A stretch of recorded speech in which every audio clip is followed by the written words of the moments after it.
हरे कृष्णा।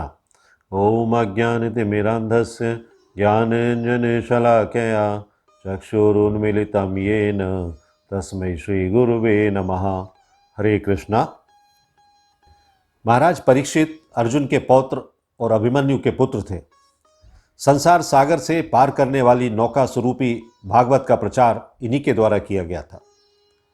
पांडवों ने संसार त्याग करते समय इनका राज्याभिषेक किया था। इन्होंने नीति के अनुसार पुत्र के समान प्रजा का पालन किया। कुरुक्षेत्र के युद्ध के दौरान जब परीक्षित अपनी मां उत्तरा के गर्भ में थे तो युद्ध के अंत में द्रोणाचार्य के पुत्र अश्वत्थामा ने उत्तरा के गर्भ में ही उन्हें ब्रह्मास्त्र से मारने का प्रयास किया था, लेकिन भगवान श्री कृष्ण ने उनकी रक्षा की। पांडवों के बाद महाराजा परीक्षित संपूर्ण सृष्टि के राजा बने।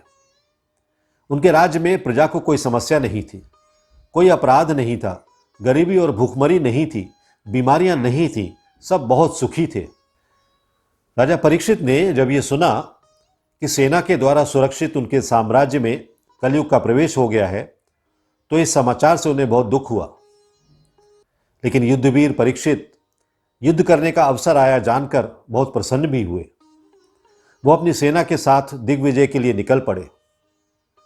वे हर दिन नए नए राज्यों को जीत रहे थे और परीक्षित का साम्राज्य बढ़ता ही जा रहा था। तभी उन्हें एक और आश्चर्यजनक घटना पता चली कि धर्म बैल का रूप धारण करके एक पैर से घूम रहा है और पृथ्वी भी गाय के रूप में बहुत दुखित है। धर्म और पृथ्वी ऐसे हाल में जब एक दूसरे से बात कर रहे थे कि उसी समय राजा परीक्षित सरस्वती के तट पर आ पहुंचे। राजा परीक्षित ने देखा कि राजा के वेश में एक शूद्र हाथ में डंडा लिए हुए है और गाय बैल के जोड़े को इस तरह पीटता जा रहा है जैसे उनका कोई स्वामी हो ही ना। श्वेत रंग का बैल एक पैर से खड़ा कांप रहा था और शूद्र की ताड़ना से पीड़ित और भयभीत होकर मूत्र त्याग कर रहा था।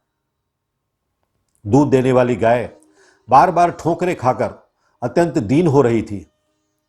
एक तो वो स्वयं ही दुबली पतली थी, दूसरे उसका बछड़ा भी उसके पास नहीं था। उसकी आंखों में आंसू बह रहे थे। सोने से सजे हुए रथ पर चढ़े हुए राजा ने फिर अपना धनुष निकाला और गंभीर वाणी से उसको ललकारा, तू कौन है जो बलवान होकर भी मेरे राज्य के दुर्बल प्राणियों को बलपूर्वक मार रहा है? तेरा वेश तो राजा जैसा है, लेकिन कर्म से तो तू शूद्र लगता है, अतः तू वध के योग्य है। बैल के रूप में धर्म और गाय के रूप में पृथ्वी थी जो कलयुग द्वारा सताई जा रही थी। जब परीक्षित ने कलयुग को मारने के लिए अपनी तलवार उठाई तो वो शरणागत हो गया। तब राजा परीक्षित ने उससे कहा कि तू अधर्म का सहायक है, इसलिए तू मेरा राज्य छोड़कर तुरंत बाहर चला जा। तब कलयुग ने कहा कि आपकी आज्ञा से जहां कहीं भी मैं रहने का विचार करता हूं वहीं देखता हूं कि आप धनुष बाण चढ़ाए हुए खड़े हैं। सारी पृथ्वी पर आपका राज्य है, तो मैं कहां रहूं? आप मुझे वो स्थान बताइए जहां मैं आपकी आज्ञा का पालन करता हुआ निवास कर सकूं। तब राजा परीक्षित ने उसकी प्रार्थना स्वीकार करते हुए उसे 4 स्थान दिए। पहला स्थान जहां द्यूत क्रीड़ा अर्थात जुआ हो रहा हो, दूसरा स्थान जहां मदिरापान हो रहा हो, तीसरा स्थान जहां स्त्री का संग हो रहा हो और जहां हिंसा हो रही हो। इन स्थानों में क्रमशः असत्य, मद, आसक्ति और निर्दयता, ये 4 प्रकार के अधर्म निवास करते हैं। कलयुग ने तब और भी स्थान रहने के लिए मांगे। तब परीक्षित ने उसे रहने के लिए एक और स्थान दिया जो था सुवर्ण यानी कि धन। इस प्रकार कलयुग के 5 स्थान हो गए: झूठ, मद, काम, वैर और रजोगुण। परीक्षित के दिए हुए इन्हीं 5 स्थानों में अधर्म का मूल कारण कलि उनकी आज्ञाओं का पालन करता हुआ निवास करने लगा। आज भी इन्हीं 5 स्थानों में कलयुग हम सब देख सकते हैं।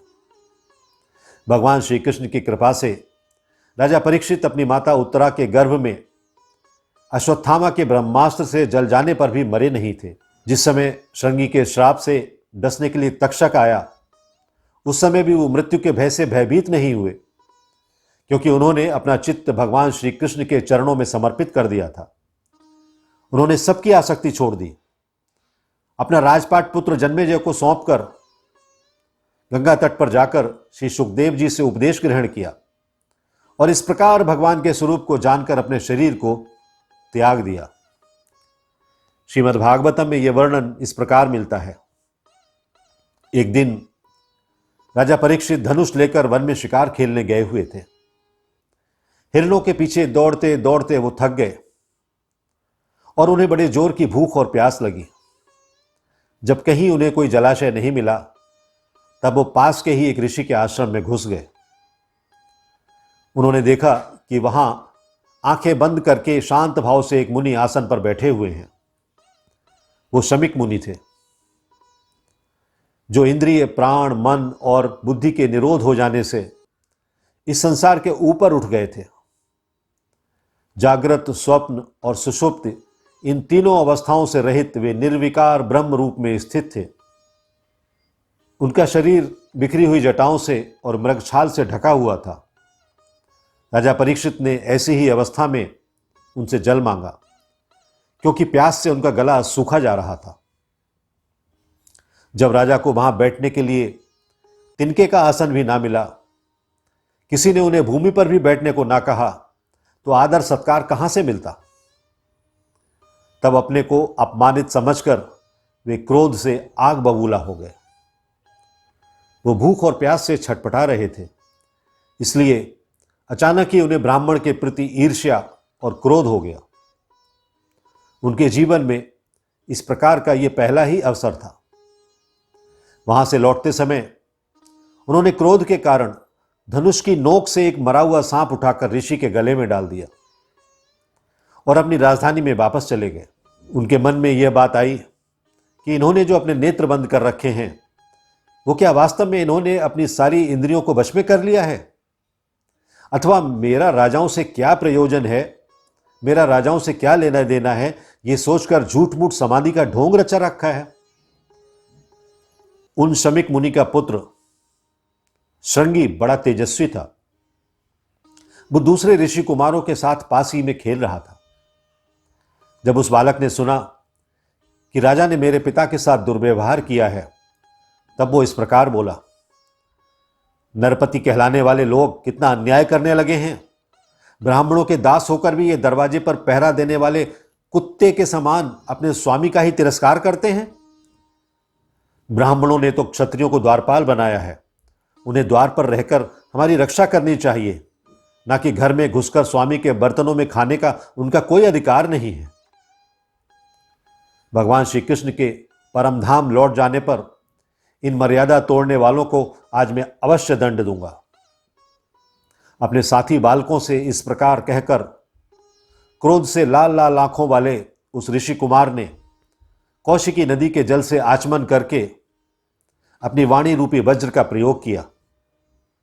उसने कहा, परीक्षित ने मेरे पिता का अपमान करके मर्यादा का उल्लंघन किया है, इसलिए मेरी प्रेरणा से आज के 7वें दिन उसे तक्षक सर्प डस लेगा। इसके बाद वो बालक अपने आश्रम पर आया और अपने पिता के गले में मरा हुआ सांप देखकर उसे बड़ा दुख हुआ और वो दहाड़ मारकर रोने लगा। शमिक मुनि ने पुत्र का रोना चिल्लाना सुनकर धीरे धीरे अपनी आंखें खोली और देखा कि उनके गले में एक मरा हुआ सांप पड़ा है। उसे दूर फेंककर उन्होंने अपने पुत्र से पूछा, बेटा तुम क्यों रो रहे हो? किसने तुम्हारा अहित किया है? उनके इस प्रकार पूछने पर बालक ने सारा हाल कह सुनाया। शमिक ऋषि ने राजा के शाप की बात सुनकर अपने पुत्र का अभिनंदन नहीं किया। उनकी दृष्टि में राजा को शाप नहीं दिया जाना था। तब उन्होंने अपने पुत्र से कहा, मूर्ख बालक, तुमने बड़ा पाप किया है। मुझे खेद है कि उनकी थोड़ी सी गलती के कारण तूने उनको इतना बड़ा दर्द दिया। तेरी बुद्धि अभी कच्ची है। तुझे भगवत स्वरूप राजा को साधारण मनुष्य के समान नहीं समझना चाहिए, क्योंकि राजा के तेज से सुरक्षित और निर्भय रहकर ही प्रजा अपना कल्याण संपादन करती है। जिस समय राजा का रूप धारण करके भगवान पृथ्वी पर नहीं दिखाई देंगे, उस समय चोर बढ़ जाएंगे और भेड़ों के समान एक ही क्षण में लोगों का नाश हो जाएगा। राजा के नष्ट हो जाने पर धन आदि चुराने वाले चोर जो पाप करेंगे, उनके साथ हमारा कोई संबंध ना होने पर भी वो हम पर भी लागू होगा, क्योंकि राजा के न रहने पर लुटेरे बढ़ जाते हैं और आपस में मारपीट और अभद्र व्यवहार करते हैं। साथ ही पशु, स्त्री और धन संपत्ति लूट लेते हैं। उस समय मनुष्यों का वैदिक आर्य धर्म नष्ट हो जाता है। अर्थ, लोभ और काम के विवश होकर लोग कुत्तों और बंदरों के समान वर्ण संकर हो जाते हैं। सम्राट परीक्षित तो बड़े ही यशस्वी हैं। उन्होंने बहुत से अश्वमेध यज्ञ किए हैं और वो भगवान के प्रिय भक्त भी हैं। वो भूख प्यास से व्याकुल होकर हमारे आश्रम पर आए थे। वो शाप के योग्य कदापि नहीं है। इस नासमझ बालक ने राजा के प्रति अपराध किया है। महामुनि शमीक को पुत्र के अपराध पर बड़ा पश्चाताप हुआ। राजा परीक्षित ने जो उनका अपमान किया था, उस पर तो उन्होंने ध्यान ही नहीं दिया। महात्माओं का स्वभाव ही ऐसा होता है। जगत में जब दूसरे लोग उन्हें सुख या दुख में डाल देते हैं, तब भी वे प्रायः हर्षित या दुखित नहीं होते, क्योंकि आत्मा का स्वरूप तो गुणों से सर्वथा परे है। तो राजा परीक्षित का यह वृतांत हम सबको यह सिखाता है कि उत्तेजना में आकर किए गए कार्य कभी भी प्रशंसनीय नहीं होते, बल्कि उनकी भर्त्सना की जाती है। श्रीमद्भागवत महापुराण की जय। अगले सप्ताह फिर नया विषय और नई कथा लेकर उपस्थित होंगे। अपना मन कृष्ण की सेवा में लगाकर रखिए। हरे Krishna. If you like this video, press the like button and share it with your family and friends. If you want to watch more such videos, please subscribe to our channel, and for getting updates, press the bell icon.